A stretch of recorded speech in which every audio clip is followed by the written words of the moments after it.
අදත් අපි තුනැත්ත වැඩසටහන සමගින් වෙනදා වගේම වැදගත් කෘෂිකාර්මික තොරතුරු රැගෙන එන්නයි මේ සූදානම.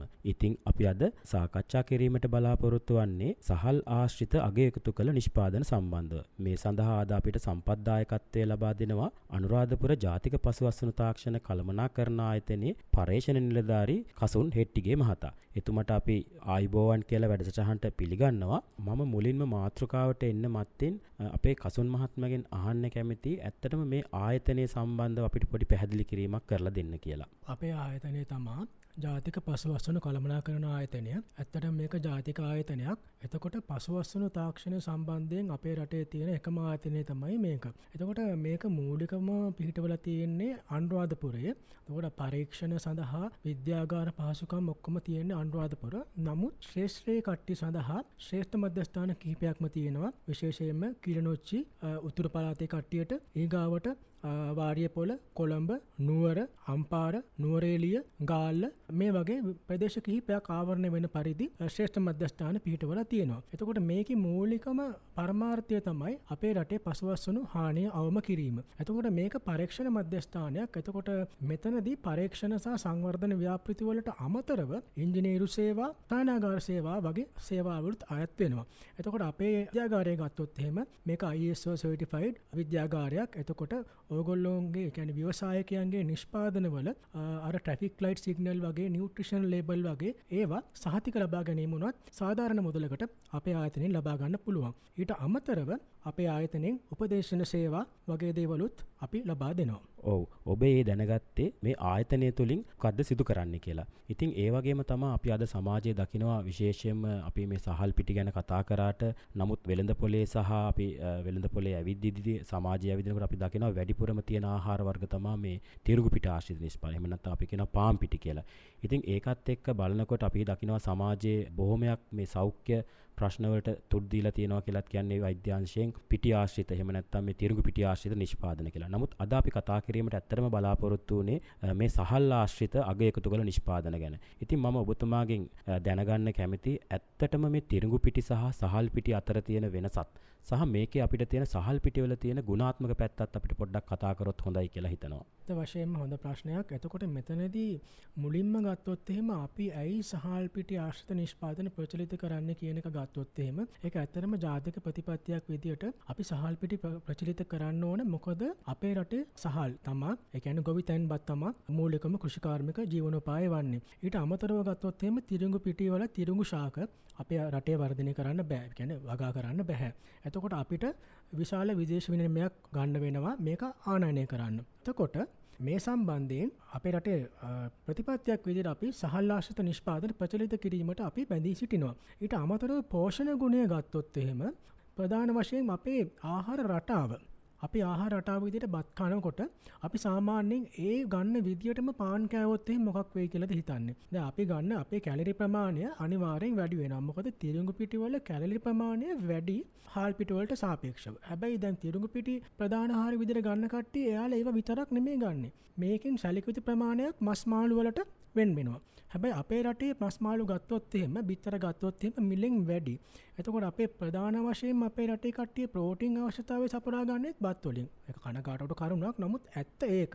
ඉතින් එහෙම වුණාම අපි බත් වෙනුවට පාන් කෑවොත් එහෙම විශාල ප්‍රමාණයක් අපි ආහාරයට ගන්නවා කැලරි ප්‍රමාණයක්. එතකොට ඒක අපේ බඩේ මේ දේ විදිහට තමයි තැම්පත් වෙන්නේ. එතකොට දියවැඩියාව ඊට අමතරව මේ දේ විදිහට තැම්පත් වීමෙන් කොලෙස්ටරෝල්, ස්ථූලතාවය මේ වගේ NCD නැත්නම් non communicable diseases කියලා කියන බෝ නොවන රෝග මේවා වලට අතවැනීමක් වෙනවා. ඉතින් ඒක හින්දා මේ සහල් ආශ්‍රිත නිෂ්පාදන අපි ප්‍රචලිත කිරීම අපේ වගකීමක් වෙනවා. අනිත් එක තමයි ගත්තොත් එහෙම පෝෂණ ගුණය අතින් ගත්තොත් එහෙම දැන් අපේ රටට එන තිරුඟු පිටි ඇත්තටම හොඳටම සුද්ධ කරලා සුදු පාට තිරුඟු පිටි එන්නේ. එතකොට whole wheat grain එක එනවා. නමුත් ඒක මිලෙන් අධිකයි, පොඩක් කන්නත් අමාරුයි. එතකොට දැන් අපේ රටේ හාල් වල ගත්තොත් එහෙම හාල් වල තන්තු ගතිය වැඩි.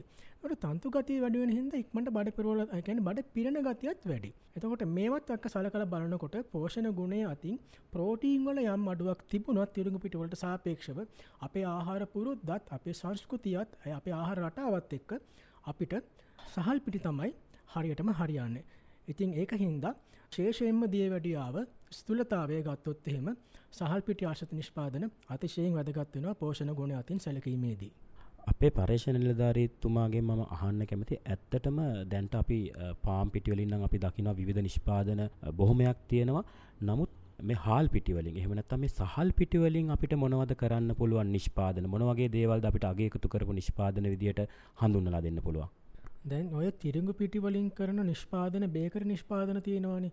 මේ වගේ බොහොමයක්ම සාමාන්‍යයෙන් පාන් බනිස් ඇරුණම අනිත් සියලුම දේ අපිට සහල් පිටි වලින් කරන්න පුළුවන්. එතකොට පාන් බනිස් ඒවා ගත්තත් අපිට යම්කිසි ප්‍රමාණයකට තිරිඟු පිටි භාවිතය අවම කරලා පාන් පිටි තිරිඟු පිටි සහල් පිටි මේ දෙක එකට කලවම් කරලා අපිට යම්කිසි ප්‍රමාණයකින් තිරිඟු පිටි අවම කරගන්න පුළුවන්. ඉතින් එතකොට සහල් පිටි වලින් 100%ක් හදනවා නම් සහල් පිටි නූඩල්ස්, සහල් පිටි වලින් බිස්කට්, කේක්, විවිධ ස්නැක් වර්ග ඒ වගේ අපිට පාවිච්චි කරන්න පුළුවන්. ඊට අමතරව ඔබෝල දන්නවා ඇති හබල පෙති ඒක හදන්නේ ඇත්තටම හාල් නෙමේ වී වලින් ඉතාමත් පෝෂණ ගුණයෙන් යුතු ආහාරයක්. මොකද නියුඩ්ඩ සහිතයි.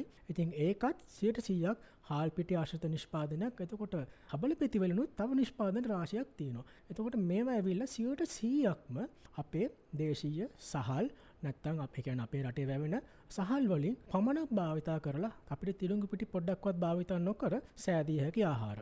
ඔව් ඒ අපි දැනගත්තේ ඇත්තටම මේ අපිට සහල් පිටිවලින් අපිට මොනවද හදන්න පුළුවන් නිෂ්පාදන කියලා. ඉතින් අපේ පර්යේෂණ නිලධාරීතුමාගෙන් මම අහන්න කැමති ඇත්තටම දැන් අපි වෙළඳ පොලෙන් හාල් විදියට හරි අරගත්තොත් එහෙම නැත්නම් අපි දන්නවා බොහොමයක් අපේ ගොවි මහතුරු ගාව වී තියෙනවා නම් මේක කොටලා හරි ගත්තොත් මේකේ කොහොමද මේ ගුණාත්මය ආරක්ෂා වෙන විදිහට අපි මේ අපිට අවශ්‍ය කරන හදන රස කැවිල්ලක් වෙන්න පුළුවන් යම් නිෂ්පාදනයක් වෙන්න පුළුවන් අපතුමා සඳහන් කරපු විදිහට කේක් එහෙම නැත්නම් සහල් පිටි වලින් හදන පාන් එකක් වෙන්න පුළුවන්. මේකේ ගුණාත්මය රැකෙන විදිහට කොහොමද මේ සහල් ටික අපි වෙන් කරලා කොහොමද අපි ඒකේ පිටි බවට පත් කරගන්න ක්‍රමවේදය?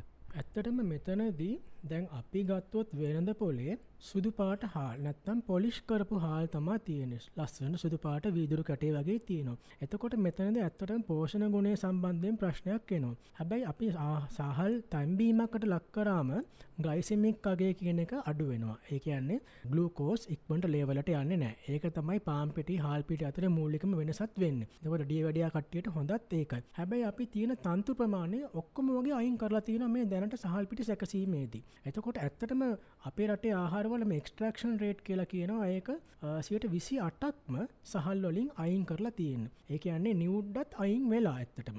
හැබැයි අපි පෝෂණ ගුණය රැකෙන විදියට ගන්නවා නම් මේ නියුඩ්ඩෙන් අඩුම තරමේ කොටසක් හරි සහල් පිටි වලට යනවා නම් වඩා හොඳයි. එතකොට අපිට මේ සහල් පිටි සැකසීමේදී සහල් සැකසීමේදී ඉවත් වෙන කැඩුණු සහල්, හුණු සහල් අපිට ඒවා පාවිච්චි කරන්න පුළුවන්. හැබැයි එතනදී ඒක පොලිෂ් කරාට පස්සේ ඒ පොලිෂ් කරලා අයින් කරන එකෙන් ගන්න නැතුව මූලික අවස්ථාවේදීම කැඩුණු සහල් වලින් අපිට ගත්තා නම් අපිට වියදම අඩු කරගන්නත් පුළුවන්. මෙතනදී නියුඩු ස්තරය තියෙන හින්දා පෝෂණ ගුණය වැඩි කරගන්නත් පුළුවන්. එතකොට සාමාන්‍යයෙන් සහල් සකසන මූලකින් අපිට නිමුඩ්ඩු උනත් අරගෙන පස්සේ එකතු කිරීමට උනත් පුළුවන්. එතනදී අපිට තන්තු ප්‍රමාණයත් වැඩි කරගන්න පුළුවන්. ඒ වගේම මේ සහල් නිමුඩ්ඩ තියෙනවා විටමින් B වර්ග B1, B2, B3 බහුලවම තියෙන්නේ මේ සහල් නිමුඩ්ඩේ. ඉතින් පෝෂණ ගුණය රැකෙන විදිහට අපි පාවිච්චි කරනවා නම් නිමුඩ්ඩෙන් යම්කිසි කොටසකුත් අපි පාවිච්චි කරලා මේ සහල් පිටි සැකසීම වඩාත් උතිචයි.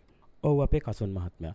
ඇත්තටම මම දැන් දැනගන්න කැමතියි දැන් අපේ විශේෂයෙන්ම අපේ ගොවි මහත්තුරු එහෙම නැත්නම් අපේ ගෘහණියන්ගේ තියෙන මතයක් තමයි මේ සහල් පිටි වලින් විතරක් අපිට මේ නිෂ්පාදන කරන්න බෑ කැඩෙනවා. එහෙම ප්‍රශ්න තියෙනවා. හැබැයි මම ඔබතුමාගෙන් දැනගන්න කැමතියි මේ සහල් පිටි වලින් අපි යම් නිෂ්පාදනයක් අගය එකතු කරපු නිෂ්පාදනයක් කරනකොට මේකට යම් වෙන පිටි වර්ග මිශ්‍ර කිරීමක් යම් මිශ්‍රණ අනුපාතයක් විදිහට සකසලාද අපි මේ නිෂ්පාදන කරන්නේ ඒ පිළිබඳවත් පොඩ්ඩක් දැනගන්න කැමතියි. හොඳ ප්‍රශ්නයක්. මොකද දැන් පාන් පෙති කපා ගන්න බෑ. එතකොට අපි සහල් පිටි වලින් පාන් හදනකොටත් ওই ප්‍රශ්නෙම එනවා. ඕකට ඇත්තටම හේතුව තමයි ඔය කැඩෙන එක. බිස්කට් එහෙමත් කැඩෙනවා. ඒකට හේතුව තමයි මේ තිරිඟු පිටි වල තියෙන ග්ලූටන් කියලා ප්‍රෝටීන් එක. මේ ග්ලූටන් කියන ප්‍රෝටීන් එකෙන් තමයි මෙයා ලස්සනට අල්ලගෙන තියාගෙන ඉන්නේ. කියන්නේ නෙට්වර්ක් එකක් හදලා ලස්සනට අල්ලගෙන තියාගෙන ඉන්නේ. හැබැයි හාල් වල මේ ග්ලූටන් කියන එක නැහැ. ඒකයි මේක කැඩෙන්න බලන්නේ. එතකොට අපිට මේකට පාන් පිටි යම්කිසි ප්‍රමාණයක් කලවම් කරලා මේ ග්ලූටන් ප්‍රමාණය වැඩි කරගෙන මේ නිෂ්පාදනය කරන්න පුළුවන්. හැබැයි අපි දැනටමත් අපේ ආයතනයේ අවුරුදු ගණනාවක ඉඳලා පුහුණු පාඨමාලා පවත්වනවා 100%ක් සහල් වලින් පමණක් නිෂ්පාදන. උදාහරණයක් විදිහට මම කලින් කිව්වා වගේ සහල් පිටි වලින් කේක්, බිස්කට් ඊගාවට අපි ගත්තොත් එහෙම හබල පෙති ආශ්‍රිත නිෂ්පාදන. ඒගවට සහල් පිටි වලින් මුරුක්කු මේ වගේ අපිට ඇත්තටම 100%ක් හාල් පිටි වලින් හදන්න පුළුවන්. මෙතනදී මේ බේකරි නිෂ්පාදනනේ මේවා. එතකොට බේකරි නිෂ්පාදන වලදී අපි බිත්තර එකතු කිරීමක් කරනවා. එතකොට බිත්තර වල තියෙන ප්‍රෝටීන් වලින් අර ග්ලූටන් වල වෙන කාර්යම කරගන්න පුළුවන් හින්දා අපිට 100%ක් සහල් පිටි වලින් හදන්න පුළුවන්. ඒකට බිස්කට් උනත් ඉතාමත් රසයෙන් යුත් ඉතාමත් ගුණයෙන් යුත් බිස්කට් එකක් අපිට හදා ගන්න පුළුවන්. මේක අර නිවැරදි තාක්ෂණික දැනුම ලබා ගත්තොත් අපිට කැඩීමකින් තොරව හදා ගන්න පුළුවන්. මෙහෙම දෙයක් තියෙනවා සහල් පිටි කියන්නේ සම්පූර්ණයෙන් තිරිඟු පිටි වලට වඩා වෙනස්. එතකොට අපේ කට්ටිය සහල් පිටි වලින් හදන දේ තිරිඟු පිටි වල රසම බලාපොරොත්තු වුණොත් එම් 100%ක් ඒක ඇත්තටම වෙන්නේ නැහැ. දැන් අපි හිතමු නිර්මාංශ සොසේජස් එකක් හදනකොට මස් වල රහම එන්නේ නැහැනේ. ඒ වගේ විවිධත්වයක් තියෙනවා. ඉතින් ඒ විවිධත්වය කියන එක අර ඇත්තටම පාරිභෝගිකයටත් ඕන. දැන් පාරිභෝගිකයත් ආසයි වෙනස් ආහාරي කෑම කන්න. ඉතින් මේක ඇත්තටම හොඳ බිස්නස් ඔපචුනිටි එකක් එකතකින් බැලුවම. මොකද දැන් වර්තමානයේ දාලා තියෙනවා සහල් පිටි ආශ්‍රිත මුරුක්කු. එතකොට මුරුක්කු එක කනකොට තිරිඟු පිටි වලින් කන්න නැතුව සහල් පිටි විතරක් 100%ක් ඇතුවොත් අඩුම තරමේ අර තෙලේ බදපු එකේ තියෙන පෝෂණ ගුණේ අඩුකම පොඩ්ඩක් හරි මැකෙනවා මේ තිරිඟු පිටි වලට හාල් පිටි ගත්තම. ඉතින් අපිට වෙළඳ පොළ ඇත්තටම ජය ගන්න පුළුවන් 100%ක් සහල් පිටි වලින් මේක සකසලා අපිට පාන් බනිස් වගේ දේවල් වලදී විතරයි මේ සම්බන්ධයෙන් පොඩි ගැටලුවක් වෙන්නේ. එතනදී අපිට 30-35 මට්ටමට වෙනකල් සහල් පිටි එකතු කිරීමක් කරන්න පුළුවන් පාන් බනිස් වලට. මොකද අපි සාමාන්‍යයෙන් පාන් රාත්තලක් ගත්තොත් අපි කපලානේ කන්නේ, පෙති කපලානේ. එතකොට මේක කැඩෙන්නේ නැති වෙන්න නම් ඊටු ටික පාන් පිටි එකතු කරන්න ඕන. හැබැයි අනිකුත් අපි කතා කරපු නිෂ්පාදන සහ සහල් පිටි නූඩල්ස් වලදී අපිට 100%ක් පාවිච්චි කරන්න පුළුවන්. හොඳයි. අද අපේ කතා බහත් එක්ක කතා කරගෙන යනකොට අපේ පර්යේෂණ නිලධාරීතුමා සඳහන් කරා සහල් ආශ්‍රිත නිෂ්පාදනවලදී එහෙම නැත්නම් මේ සහල් ආශ්‍රිත අගයකතු කළ නිෂ්පාදනවලදී මේ හබලපෙති නිෂ්පාදනය සම්බන්ධ. ඉතින් ඇත්තටම මමත් දැක්ක සමාජය තුළ සහ ඇත්තටම අපි ඇවිදිනකොට එහෙම විශේෂයෙන් මේ ලදරු ආහාරයක් විදිහට එහෙම නැත්නම් ඊටාම පොඩි ළමුන්ට විශේෂයෙන්ම අපි කියනවා කෑම රටාවට හුරු කරන්න පටන් ගත්තාම පොඩි ලදරුවන්ට පවා මේ හබලපෙති වලින් ආහාර හදලා පොඩි ළමයින්ට දෙනවා. ඉතින් මේකෙදී ඇත්තටම ගුණාත්මකත් මම හිතන්නේ ඊටාම ඉහළ මට්ටමක තියෙනවා. විශේෂයෙන්ම අපේ පර්යේෂණ නිලධාරීතුමාගෙන් අහන්න හිතුණු ප්‍රශ්නයක් තමයි මේ හබලපෙති නිෂ්පාදන අපි බහුලව දකින්නේ නැහැ වෙළඳ පොලෙත්. නමුත් මේක සුපිරි වෙළඳසැල් ජාලාවල සහ අපි තෝරාගත්ත කඩවල් වල මේක අපි දකින්න ලැබෙනවා. ඉතින් මේකෙන් හදන්න පුළුවන් කෑම වර්ග මොනවද, කොහොමද මේ හබලපෙති නිෂ්පාදනය කරන්න කියලා මම දැනගන්න කැමතියි. හබලපෙති කියන්නේ ඇත්තටම ගොඩක්ම පෝෂණ ගුණයෙන් අනුවන ආහාරයක්. මේකෙදි හබලපෙති හදන්නේ ඇත්තටම ගත්තොත් සහල් වලින් නෙමෙයි වී වලින්. එතකොට අපි මුලින්ම වී අරගෙන මේක පොඟවීමකට ලක් කරලා හුමාලයෙන් තම්බනවා. ඒකට පොඟවනකොට වතුර අවශෝෂණය වෙනවා. හුමාලයෙන් තම්බනකොට මේක ඇතුලේ ජෙලටිනයිස් වෙනවා. නිකන් පේස්ට් එකක්, ජෙලි එකක් වගේ වෙනවා. ඊට පස්සේ මේක කබලේ බැදලා ඉවර වෙලා මේක ප්‍රෙස් කරනවා. ඒ කියන්නේ හබලපෙති මැෂින් එකකට දානවා. නැත්නම් සාමාන්‍යයෙන් ගෙවල් වල හබලපෙති හදන කට්ටිය වංගඩියට දාලා කොටලා තලනවා. ඒ තලනකොට අර ජෙලි එක වගේ වෙච්ච හාල් ඇටි හොඳට පැතලි වෙනවා. එතකොට මෙතනදී ඊට පස්සේ 10 පොත්ත අයින් කරලා ඉවර වෙලා පිරිසිදු කරලා හබලපෙති අපි අරගන්නවා. එතකොට පොලිෂ් කිරීමක් වෙලාද නැහැ. ඒ කියන්නේ නියුඩ් 100%ක් තියෙනවා. ඒකට මේ නියුඩ් තියෙනවා කියලා කියන්නේ ඒ නියුඩ් තියෙන පෝෂණ ගුණය එහෙමම රැකිලා තියෙනවා. ඉතින් ඒකයි මේ හබලපෙති පෝෂණ ගුණයෙන් ගොඩක් වැඩි කියලා අපි කියන්නේ. එතකොට හබලපෙති ආශ්‍රිත නිෂ්පාදන ගත්තොත් සාමාන්‍යයෙන් හබලපෙති අපි පොඩි කාලේ වුණත් කාලා තියෙන්නේ හබලපෙති වලට චීනි පොළොවේ දාලා ඒකට කලවම් කරලා. හැබැයි හබලපෙති ආශ්‍රිත නිෂ්පාදන ගොඩක් තියෙනවා. මේක ව්‍යවසායකයන්ට කුඩා පරිමාණයෙන් අලුතින් ව්‍යාපාරයක් පටන් ගන්න කට්ටියට හොඳ අවස්ථාවක්. මොකද අලුත් දේවල් වලට මිනිස්සු ආසයි. හැමදාම දකින්න හබලපෙති එක නැතුව හබලපෙති වලිනුත් තවත් නිෂ්පාදනයක් දාලා තියෙනවා නම් මිනිස්සු ඒක ගන්න පෙළඹෙයි. ඉතින් හබලපෙති ආශ්‍රිත නිෂ්පාදන ගොඩක් තියෙනවා. විශේෂයෙන්ම හබලපෙති වලින් අපිට හදා ගන්න පුළුවන් ඔය බටහිර රටවල කට්ටිය පුරුදුලා ඉන්නවනේ කෝන් ෆ්ලෙක්ස් කන්න. ඒ කෝන් ෆ්ලෙක්ස් වගේ උදෑසන ආහාරයක් අපිට හදා ගන්න පුළුවන්. අපිට මේ හබලපෙති එක ගාන්ට ගැඹුරු තෙලේ බැදලා මේක කිරිත් සමග කන්න පුළුවන් කෝන් ෆ්ලෙක්ස් කනවා වගේ ඊටත් වඩා රසයි. එතකොට මේ නිෂ්පාදන තාක්ෂණික දැනුම අපේ පූර්ණ පාඨමාලාවකින් ලබා ගන්න පුළුවන්. මම කෙටියෙන් පවසන්න මොනවද අපිට හබලපෙති වලින් හදා ගන්න පුළුවන් කියලා. අපිට හබලපෙති වලින් උදෑසන ආහාරය හදා ගන්න පුළුවන්. ඊගාට හබලපෙති වලින් අපිට අර මුරුක්කු වගේ බයිට්ස් හදා ගන්න පුළුවන්.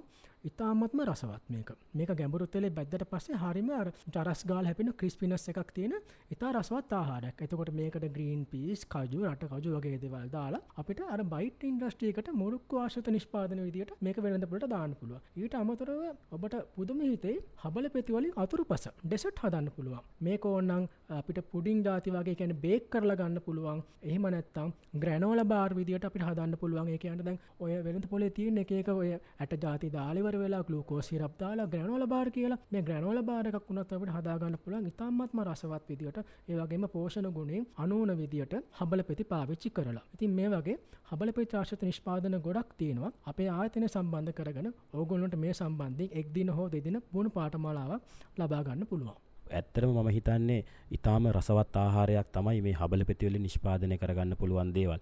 ඉතින් මට මෙහෙම දෙයක් අහන්න හිතුණා අපේ පර්යේෂණ නිලධාරීතුමාගෙන්. ඇත්තටම දැන් අපි මේ අගය එකතු කරපු සහල් නිෂ්පාදනය යටතේ අපේ ශ්‍රවණය කරගෙන ඉන්න අපේ ගොවි මහත්මයෙක් හරි එහෙම නැත්නම් ව්‍යවසායකයෙක් හරි ඉන්නවනම් එයාට ඇති වෙන්න පුළුවන් ප්‍රශ්නයක් මම කොහොමද මේ හබලපෙති නිෂ්පාදනයක් කරන්නේ? එහෙම නැත්නම් කොහොමද මම මේ හබලපෙති ටිකක් වාණිජ විදිහට හදලා වෙළඳපොළට ඉදිරිපත් කරන්නේ කියලා. ඉතින් මම දැනගන්න කැමති මේ සඳහා තියෙන යන්ත්‍ර සූත්‍ර කොහොමද ඒ වගේ දේවල් සම්බන්ධ කරගන්නේ කොහොමද ඒ පිළිබඳ තාක්ෂණය පිළිබඳත් පොඩි පැහැදිලි කිරීමක් කරලා දෙන්න කියලා. ඇත්තටම අපේ ඉංජිනේරු සේවා අංශයෙන් මේකට හබලපෙති සැකසීමේ යන්ත්‍රයක් සාදලා තියෙනවා. එතකොට මේක එක රයිස් ෆ්ලේකින් මැෂින් කියලා කියන්නේ. එතකොට මේකෙන් අපිට ඉතාමත් ඉක්මනට පහසුවෙන් හබලපෙති සකසා ගන්න පුළුවන්. ඔයගොල්ලොන්ට මැෂින් එකක් ඇත්තටම ගන්න අවශ්‍යතාවයක් නැහැ. මේක තීරණය වෙන්නේ ඔයා ව්‍යාපාරයක් විදිහට කිරීමට පටන් ගන්න ඔයාගේ ස්කේල් එක එක්ක.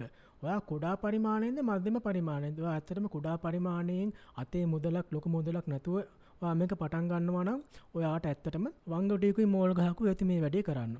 එතකොට භාජන ටිකක් තියෙනවා නම් ඔයාට මේක ස්ටීම් කරලා වතුරේ පොඟවලා ස්ටීම් කරලා ඒ ටික වට කරගන්න පුළුවන්. ඔයා මීට ඉදිරියට යනවා නම් වාට අපේ ආයතනය සම්බන්ධ කරගන්න පුළුවන්. අපේ ආයතනයෙන් පහසු මිලට හබලපෙති නිෂ්පාදනය කිරීමේ යන්ත්‍රයක් ලබා ගන්න පුළුවන්. එතකොට අපේ ආයතනයෙන්ම හදපු ඉංජිනේරු සේවා අංශයෙන්ම හදපු හබලපෙති රයිස් ෆ්ලේකින් මැෂින් තියෙනවා. ඊට අමතරව ලංකාවේ වෙළඳපොළෙත් විවිධ ආයතන තියෙනවා. යාළගෙන් උනත් විවිධ ප්‍රමාණය කියන්නේ කැපැසිටි එකේ පැයකට මෙච්චරයි මේ විදිහට යන්ත්‍රෝපකරණ ගැනීමේ හැකියාවක් තියෙනවා. මම හිතන්නේ ඇත්තටම ඒක වැදගත් තොරතුරක් වෙයි විශේෂයෙන්ම මොකද අපේ වාණිජව එහෙම නැත්නම් ව්‍යාපාරයක් විදිහට පටන් අරගන්න හිතාගෙන ඉන්න ව්‍යවසායකයෙකුට මේ හබලපෙති නිෂ්පාදනය පිළිබඳ ඇල්මක් දක්වනවා නම් ඉහත අපේ පර්යේෂණ නිලධාරීතුමා සඳහන් කරපු විදිහට මෙම ආයතනයත් එක්ක සම්බන්ධ වෙලා ඒ තොරතුරු ලබා ගන්න පුළුවන්. ඉතින් මම ඊළඟට අපේ පර්යේෂණ නිලධාරීතුමාගෙන් අහන්න කැමති ඇත්තටම දැන් අපි ගෘහණියන් විදිහට සහ එහෙම නැත්නම් අපේ අහගෙන ඉන්න ශ්‍රාවකයන්ට ගෙදර දොරේදී මේ සහල් පිටි ආශ්‍රිත එහෙම නැත්නම් මේ සහල් ආශ්‍රිතව විශේෂයෙන් අපි ඇල්මක් දක්වනවා ගෙදර කේක් එකක් හදාගන්න බිස්කට් එකක් හදාගන්නවා. ඉතින් මේ වගේ දෙයක් නිෂ්පාදනය කරනකොට එහෙම නැත්නම් මෙහෙම දෙයක්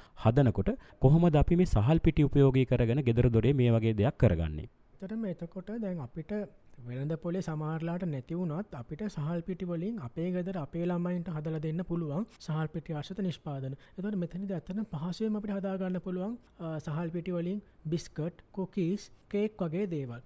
බිස්කට් වගේ දේවල් අපි හදනවා නම් ඇත්තටම අපිට බිස්කට් අච්චු වනම්ම නම් ඒව ඕන නැහැ. පොඩි අච්චු තියෙන ඕන වෙළඳපොලේ ගන්න. එහෙම නැත්නම් අපිට PVC ඔය බට කෑල්ලක් කපාගෙන එහෙම වුණත් නැත්නම් මූඩි වලින් අච්චු විදිහට කපා ගන්න පුළුවන්. මෙතනදී අපිට ඇත්තටම අවශ්‍ය වෙන්නේ සහල් පිටි, මාජරින්, සීනි, බිත්තර ඔය ටික තමයි අවශ්‍ය වෙන්නේ. ඊට අමතරව බේකින් පවුඩර්.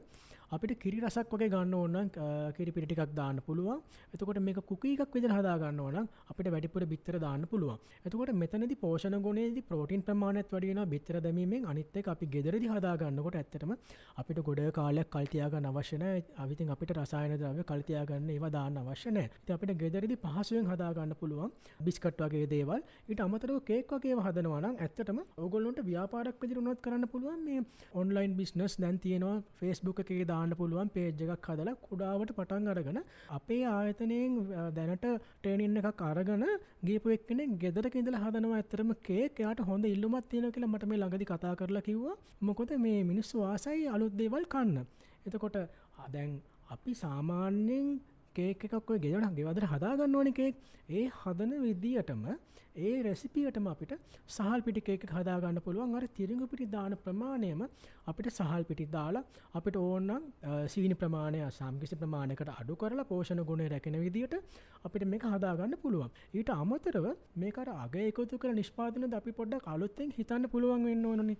අපිට ඕන නම් පුළුවන් මේක ලේයර් එකක් දාලා කුරක්කන් ලේයර් එකකුත් එක්ක හාල් පිටි ලේයර් එකක් විදියට මැදින් අයිසින් ලේයර් එකක් දාලා මේක පොඩ්ඩක් ඇට්‍රැක්ටිව් විදියට අස්සනට හදා ගන්න. ඉතින් එතකොට ඇත්තටම අපේ ගෙදර කනවා වගේම අපිට මේක කුඩා පරිමාණයේ ව්‍යාපාරයක් විදිහට මේක Facebook එකේ වගේ සෝෂල් මීඩියා වල සමාජ මාධ්‍ය දාලා මේක ප්‍රචලිත කරලා හොඳ ව්‍යාපාරයක් විදිහට කරගෙන යන්න පුළුවන්. ඉතින් ඔය කේක් බිස්කට් තමයි සරලවම අපිට හදා ගන්න පුළුවන් දේවල් වෙන්නේ. ඊට අමතරව බේකරි නිෂ්පාදන විදිහට අපිට පාන් වගේ දේවල් වලට යන්න පුළුවන්. අපේ හෙට්ටිගේ මහත්මයා ඇත්තටම දැන් ඔබතුමා මේ සඳහන් කරපු නිෂ්පාදන මං හිතන්නේ ඊටාම අපේ මේ අහගෙන ඉන්න ශ්‍රාවකයන්ට ප්‍රයෝජනවත් වෙන්නේ නැති කියලා මම හිතනවා. ඉතින් මට දැනුණු ප්‍රශ්නයක් තමයි අපේ හෙට්ටිගේ මහත්තයා විශේෂයෙන්ම දැන් අපි මේ වෙළඳපොළ තුල දකින්නේ විශේෂයෙන්ම මේ තිරුඟු පිටි වලින් හදපු පාන් පොඩි ජංගම රත මගින් හෝ පාර දිගට විකුණන්න පවා තියෙන්නේ මේ තිරුඟු පිටි වලින් හදපු පාන්. ඉතින් මේ සහල් පිටි ආශ්‍රිතව අපි කතා කරාට මේ සහල් පිටි ආශ්‍රිතව හදන්න පුළුවන් කියන අපි මේ පාන් ටික ප්‍රචලිත වෙන්න හෝ ප්‍රචලිත නොවෙන්න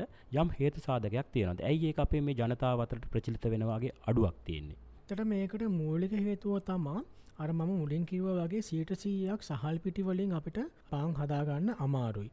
එතකොට මේකෙදි අපිට ඇත්තටම 30%ක් 35ක් මට්ටමට තමයි සහල් පිටි යොදාගන්න පුළුවන් වෙන්නේ. ඉතින් දැන් අර මිනිස්සුත් බලනවා දැන් අපේ රටේ මිනිස්සු ගොඩක් වෙලාවට බලන්නේ බාහිර පෙනුමෙන් ලස්සනට තියෙනවා නම් තමයි මේක හොඳ කියලා. එතකොට මේකේ පෝෂණ ගුණය ගැන ඒගොල්ලෝ සැලකිලිමත් වෙන්නේ නැහැ.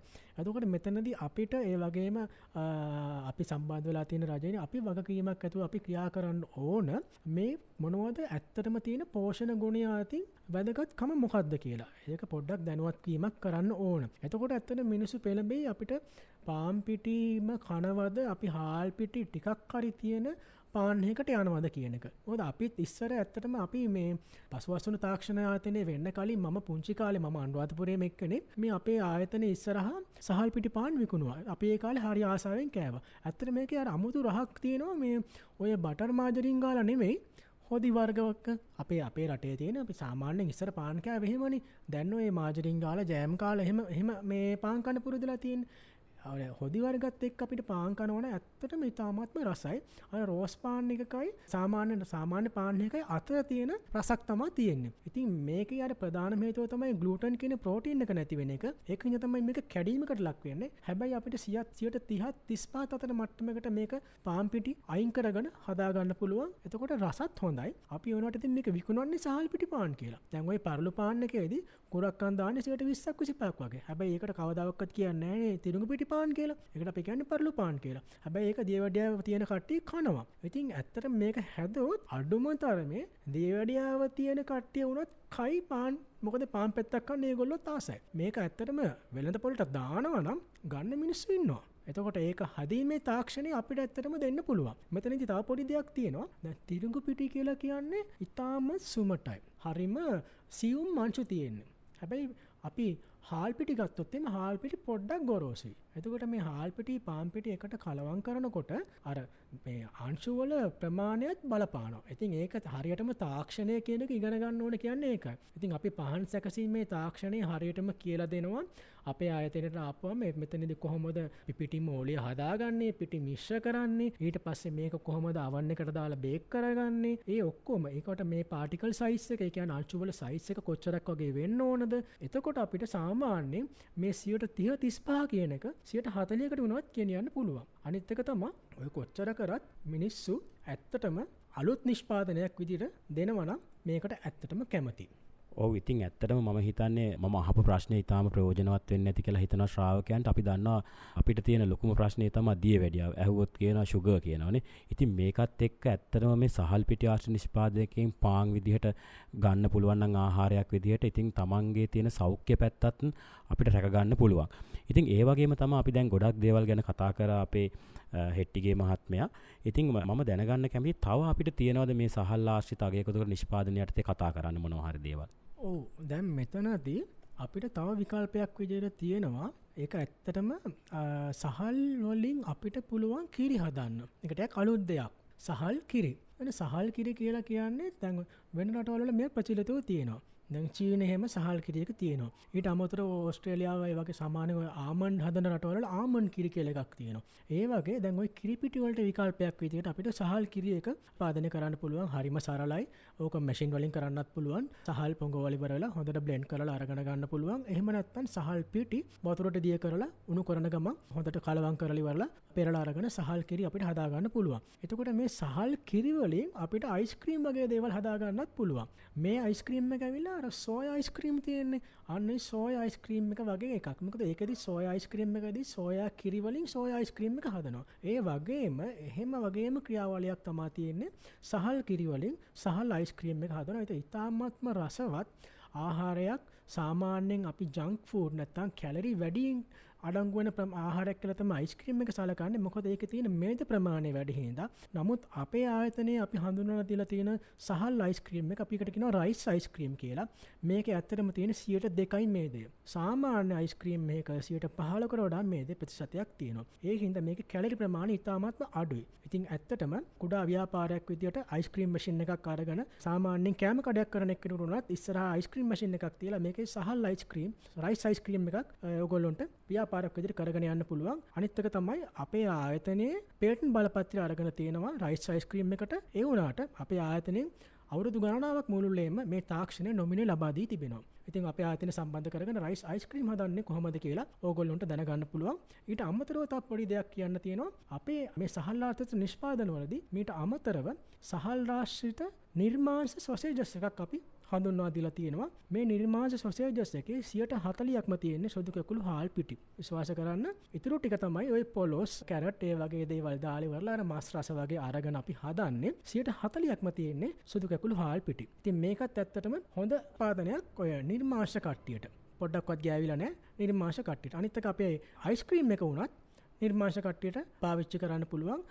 මෙතනදී අපි 2% දානවා කිව්වේ බටර්. එතකොට කිරිත් බොන්න නැති කට්ටියට බටර් වෙනුවට මාජරින් පාවිච්චි කරලා අර පියුර් වෙජිටේරියන් ඉන්න කට්ටිය ඉන්නේ. ඒගොල්ලන්ට උනත් පාවිච්චි කරන්න පුළුවන් නිෂ්පාදනයක් විදිහට හදන්න පුළුවන්. ඉතින් මේ වගේ සහල් ආශ්‍රිත නිෂ්පාදන විශාල ප්‍රමාණයක් තියෙනවා. මේ සම්බන්ධයෙන් අලුතෙන් ව්‍යාපාරය පටන් ගන්න හරි කරන ව්‍යාපාරය තව තවත් අලුත් කරගන්න හරි වැඩි දියුණු කරගන්න හරි බලාපොරොත්තුවක් තියෙනවා නම් අප ආයතනය හා සම්බන්ධ වෙන්න කියලා මම ඉල්ලා සිටිනවා. හොඳයි. මම හිතන්නේ අපේ ගොවි මහත්තුරුන්ට ගොඩාක් වටිනා කියන කාරණා ටිකක් අද දැනගන්න ලැබුණා. ඉතින් අපේ ගොවි මහත්තුරුන්ට සහ අහගෙන ඉන්න ශ්‍රාවකයන්ට තව ප්‍රශ්න ගොඩක් තියෙන්න පුළුවන් මේ සහල් ආශ්‍රිත නිෂ්පාදන ගැන. ඉතින් අවසන් වරට මම ඔබතුමාගෙන් දැනගන්න කැමතියි අපේ ඉන්න ගොවි මහත්තුරු හරි එහෙම නැත්නම් ව්‍යවසායකයෝ හරි ඉන්නවා නම් මේ කට්ටිය කොහොමද සම්බන්ධ වෙන්නේ මේ ඉදිරි තොරතුරු එහෙම නැත්නම් මේ තාක්ෂණික කාරණා ටිකක් ඉස්සරහට තව දැනගන්නවා නම් කොහොමද අපි සම්බන්ධ වෙන්න ඕනේ? ඕගොල්ලොන්ට අපේ ආයතනයට පැමිණලා අප සම්බන්ධ වෙන්න පුළුවන්. එතකොට අපේ ප්‍රධානම ආයතනය තියෙන අනුරාධපුර ජාතික පසුවස්සන කළමනාකරණ ආයතනය ජයන්ති මාවත අනුරාධපුර. හොයාගන්න හරිම ලේසි. මල්ලතෝයේ පාලම ගාවම තමයි අපේ ආයතනය තියෙන්නේ. එතකොට මීට අමතරව ශ්‍රේෂ්ඨ මධ්‍යස්ථාන මේ මං කිව්ව කිලිනොච්චි, අම්පාර, හම්බන්තොට, නුවර, නුවරඑළිය, කොළඹ, වාරියපොළ ශ්‍රේෂ්ඨ මධ්‍යස්ථානවලට ගිහිල්ලත් ඕගොල්ලොන්ට අපේ ආයතනය සම්බන්ධ කරගන්න පුළුවන්. ඊට අමතරව දුරකථන මාර්ගයෙන් සම්බන්ධ කරගන්නවා නම් 0255 32 300 76 කියන නම්බරයකට කතා කරලා සම්බන්ධ වෙන්න පුළුවන්. ඊට අමතරව අපේ තියෙනවා Facebook page එකක් NIPSM ශ්‍රී ලංකා කියලා. මේකේ අපේ දැනට ඉස්සරහට පවත්වන්න තියෙන පුහුණු පාඨමාලා සම්බන්ධයෙන් අයවත් කලින කිරීම කරනවා. ඊට අමතරව අපේ වෙබ්සයිට් එකක් තියෙනවා NIPSM ශ්‍රී ලංකා කියලා. ඒකෙත් අපේ කරුණු දානවා. ඊට අමතරව අපි සෑම බදාදා දිනකම මේ දවස්වල Zoom තාක්ෂණය ඔස්සේ නොමිලේ සම්මන්ත්‍රණ කරනවා. පැයක විතර සම්මන්ත්‍රණ ඒවට සම්බන්ධ වෙන්නත් පුළුවන්. නොමිලේ තාක්ෂණය ලබා ගන්න පුළුවන්. අද අපි තුනැත්ත වැඩසටහන සමග සම්බන්ධ වුණේ ජාතික පසුවස්සුණු තාක්ෂණ කළමනාකරණ ආයතනයේ පර්යේෂණ නිලධාරී කසුන් හෙට්ටිගේ මහත්මයා. ඉතින් අද අපේ සම්පත්දායකත්වය ලබා දීම සම්බන්ධව එතුමාට බෙහෙවින් ස්තුතිවන්ත වෙනවා. ඒ වගේම අද අපි මේ වැඩසටහන පටිගත කිරීම සිදු කරනු ලැබුවෙත් ජාතික පසුවස්සුණු තාක්ෂණ කළමනාකරණ ආයතනයේ සිටයි. ඉතින් මේ සඳහා මට විශේෂිතයෙන්ම මේ වැඩසටහන සඳහා සම්බන්ධීකරණය ලබා දුන්නා ආචාර්ය MM හේරත් මහත්මයා අංශ ප්‍රධානී තාක්ෂණ ප්‍රචාරණ ඒකකය ජාතික පසුවස්සනු කළමනාකරණ ආයතනය. ඒ වගේම එම ආයතනයේ අධ්‍යක්ෂකතුමන් වන HMAP රත්නායක මහත්මයා. ඒ වගේම මේ වැඩසටහන සඳහා මට අද සහයෝගය දැක්වුවා ගුවන්විදුලි ගොවි සේවාවේ රජරට ඒකකයේ කෘෂිකර්ම උපදේශක ප්‍රදීප් ධර්මචන්ද්‍ර මහත්මයා සහ තාක්ෂණ සහායක නිශානී දිල්රුක්ෂි මහත්මිය. අද වැඩසටහන අධීක්ෂණය කළ සහකාර කෘෂිකර්ම අධ්‍යක්ෂක කලණී පත්මපාල මහත්මිය. වෙනදා වගේම වැඩසටහන ඉදිරිපත් කළ මම ගුවන්විදුලි ගොවි සේවාවේ රජරට ඒකකයේ කෘෂිකර්ම උපදේශක බන්දුල ඉෂ්ටවීර. මෙවැනිම වැදගත් කෘෂිකාර්මික තොරතුරු ලබන සතියේත් ගෙන එන බලාපොරොත්තුවෙන් සමුගන්නවා.